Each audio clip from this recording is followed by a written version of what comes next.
Legal ou moral?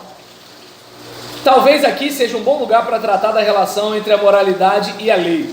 Costuma-se dizer que não se pode legislar moralidade, mas a verdade é que praticamente toda legislação é baseada em algum princípio moral. Leis de trânsito?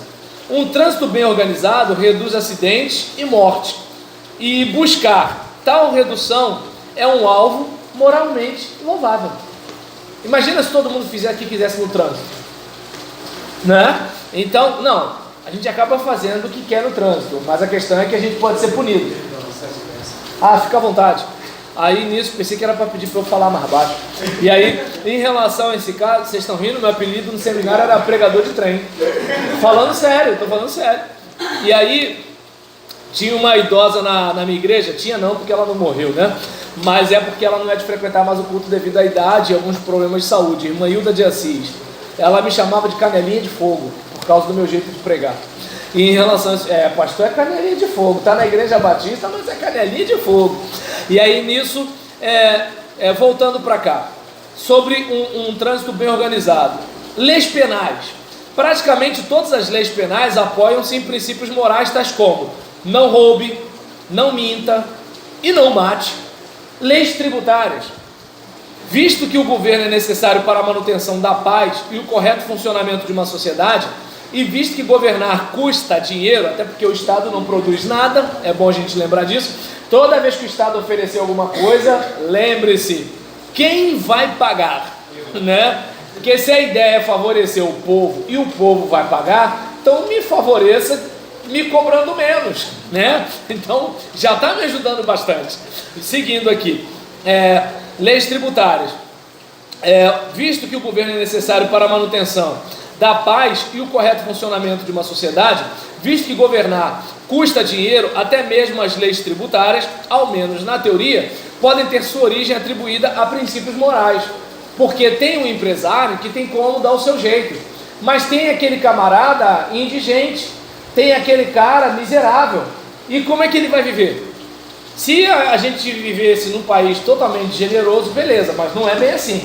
Então alguém tem que cuidar desse cara. Isso, querendo ou não, é uma questão moral.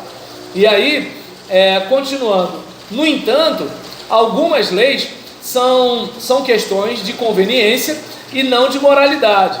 Em geral, leis que regulam o tamanho, formato e peso das cartas, que podem ser enviadas pelo correio, sem sobretaxa postal. E algumas leis,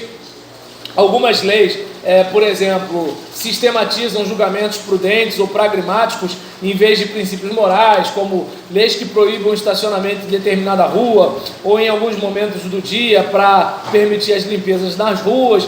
Ainda assim, na maior parte das vezes, lei e moralidade andam juntas, de modo que, na maioria dos casos, quem infringe a lei também é moralmente condenável pelo ato. Até por quê? Porque a lei é um acordo que se faz para a convivência de todos. Então, quando eu não respeito a lei, o que está acontecendo? Eu não respeito a lei, nisso que eu... Que horas tem? Não é isso não? Vinícius está aqui dentro. Nisso que eu não respeito as leis, o que acontece? Significa que há alguma dificuldade minha em relação ao caráter a ser tratado. Por exemplo, eu quando estou correndo, né, e tudo tal, aí tem a chance de uma bandalha. Aí é uma luta, porque você fala assim, eu faço tudo certo e não chego onde eu tenho que chegar logo. Aí tem a bandalha. Aí todo mundo faz a bandalha e eu me sinto retardado de que vai fazer tudo direitinho. Isso é uma tentação. Pode me julgar, às vezes eu caio. Mas quando eu caio eu me sinto mal. Por quê? Porque não é uma questão de se tem câmera ou não. É a questão de que assim, eu acabei cedendo a um apelo, né? Aquela ideia de assim, poxa, eu vou facilitar a minha vida. Mas agora, se de repente nessa bandalha tem um acidente, se eu machuco alguém, se eu causo prejuízo a alguém, então a gente percebe as questões da moralidade implícitas nas questões legais.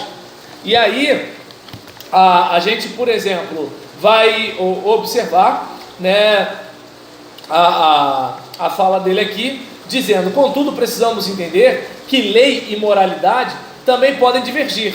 Há certos atos que são ilegais mas são indiscutivelmente imorais.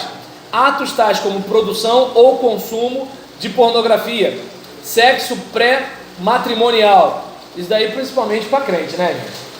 Se bobear, eu acho que tem até crente que já não acha mais isso imoral, né? Mas aí é uma outra situação, senão vai todo mundo começar a ficar na fossa aqui, desanimado com a igreja, deixa isso pra lá.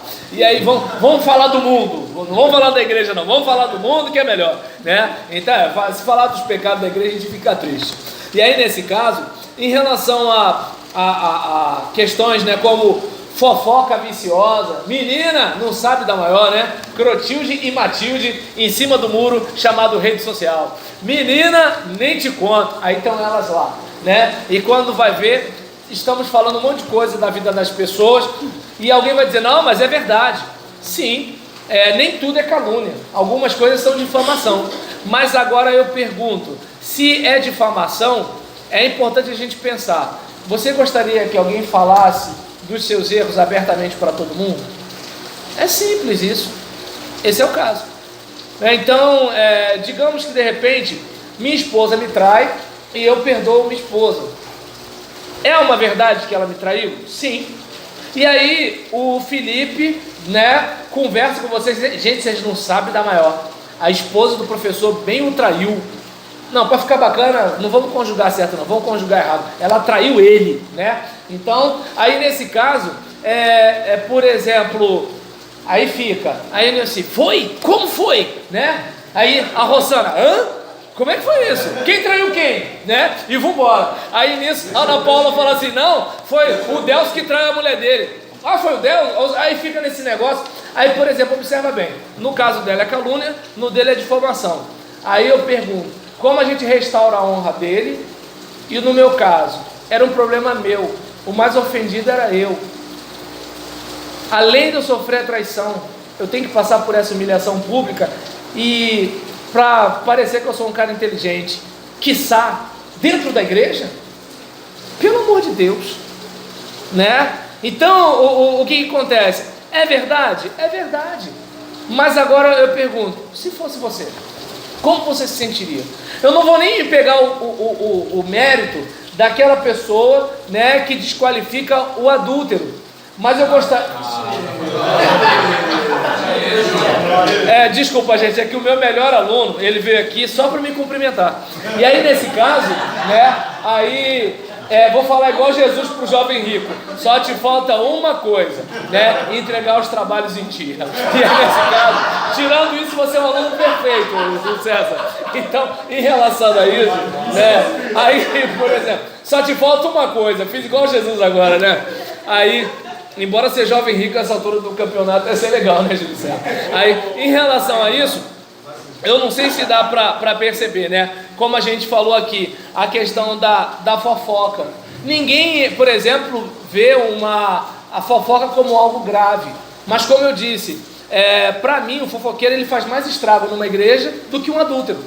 O adúltero prejudicou a família dele, prejudicou a honra dele, prejudicou os filhos dele, prejudicou o relacionamento dele com as pessoas ao redor. Mas agora o fofoqueiro não. Ele prejudicou a igreja, prejudicou a denominação, porque alguém vai falar assim, eles são batistas. Prejudicou a igreja dele, eles são crentes. Prejudicou os cristãos, sobra até para o católico, lá, eles são cristãos. Prejudicou o pastor dele, lá, sabe o que é isso? Aquela igreja é porta larga, é uma bagunça, não tem pastor. Deu para entender? Olha o quanto o fofoqueiro prejudica, mas todo mundo releva o fofoqueiro, né? E aí a gente, por exemplo, tem aquela ideia de que assim, a lei é que não pode matar, não pode roubar, né? Mas é importante a gente parar para pensar nisso daí. E aí, por exemplo, se a gente observar, a lei também não procura regular pensamentos e posturas, mas o preconceito racial, o ódio e a luxúria são pensamentos e posturas imorais. Então é aquela coisa, digamos, tá aqui dentro, ninguém sabe. De repente eu não gosto de preto, de repente, mas você é preto, nada a ver. Tem pobre que não gosta de pobre, né? Que nem quem já viu o meu Facebook sabe que minha esposa é mais clara do que eu. Tem gente, ela é mais clara do que eu. Aí o que acontece? Tem gente que fala assim, Aê, pastor, não quis uma pretinha não, né? Aí, tô falando sério, aí eu falo assim, sabe por que eu tô com a Gisélia? Porque eu gostei de 2 crioulas e essas crioulas não me quiseram, tá bom? Tá ok? Né? E aí o que acontece? Não, 3 até, e uma delas dizia que não queria casar com preto porque queria dar uma clareada nos filhos. Entendeu? Tô falando sério, eu escutei isso. Aconteceu contigo? Aí, quem tem uma cachaça aí? Tamo na fossa. E aí, nesse caso, em relação a isso, né, a gente vê, dizem os terapeutas que se eu tô botando isso pra fora é porque foi pro coração, né, gente? Então, aí em relação a isso, a gente observa, né, que assim, tá na cabeça, tá no pensamento, mas é imoral, ninguém viu, não tá na lei. Né? Aí a gente vê essa questão, né, por exemplo, do aspecto da luxúria, né? Embora tenha uns caras que chegam da bandeira, né? Por exemplo, às vezes tem mulher também que faz isso, que eu não sei explicar. O pessoal tem aquela ideia de que sensualização tem a ver com roupa.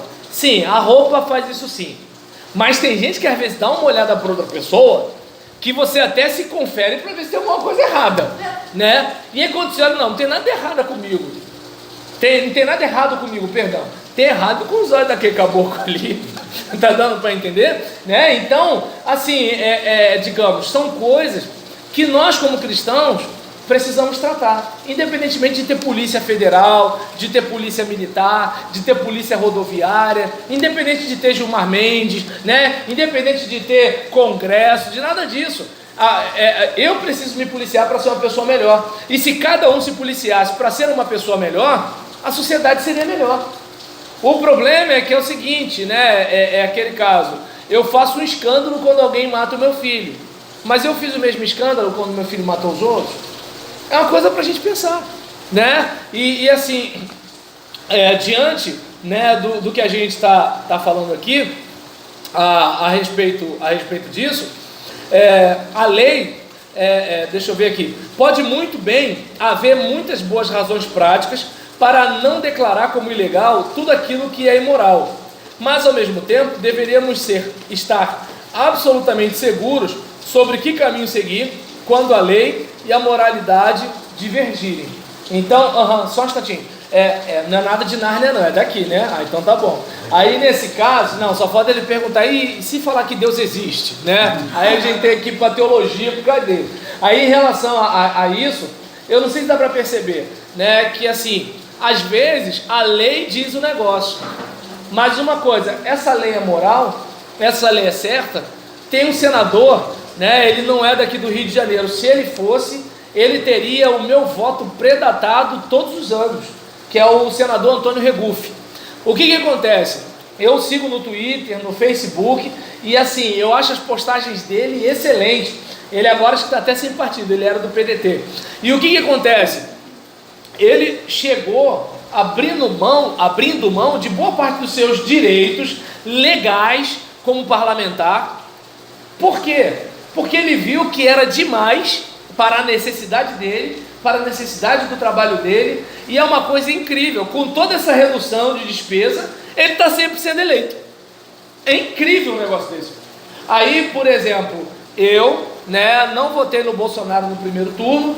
Eu sou marineiro com muito orgulho, com muito amor. Estou esperando 2022 chegar, né? Não sei se ela vem aí, né? Marineiro. Aí o que acontece? Marina. Aí nesse caso, o que acontece? No segundo turno, né? Só tinha Bolsonaro e Haddad.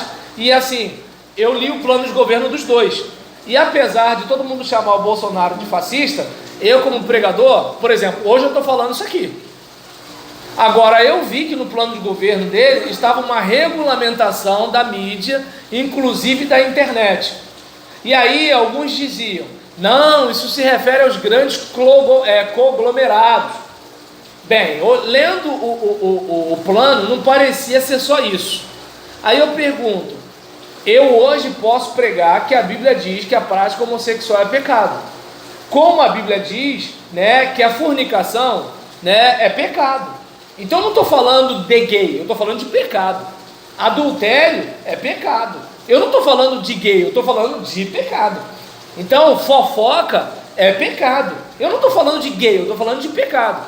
O problema é que se a gente entrar no cerceamento, porque eu posso pregar na igreja, tá, mas eu filmo os cultos que eu prego, e aí como é que seria? Aí eu falei, não, peraí, o outro é fascista, mas não vai me proibir de pregar, né? O outro é fascista, mas quer um estado menor. O outro, assim, o outro é fascista, né, mas respeita a religião dos outros. Então, peraí, eu vou votar nesse fascista que me dá essa liberdade toda, em vez de votar no democrata que vai me deixar no arroxo. Então foi uma escolha minha. E aí, talvez alguém possa dizer assim, tá, mas o que tem a ver isso? O que tem a ver é que talvez viesse uma lei em que eu não pudesse mais pregar. E aí? Eu vou deixar de pregar por causa da lei? É algo para a gente pensar. Há lugares que é proibido ter as escrituras cristãs. Será que contrabandear a Bíblia é pecado? Está dando para entender? Pode parecer até esquisito isso, mas é algo para a gente pensar. Até que ponto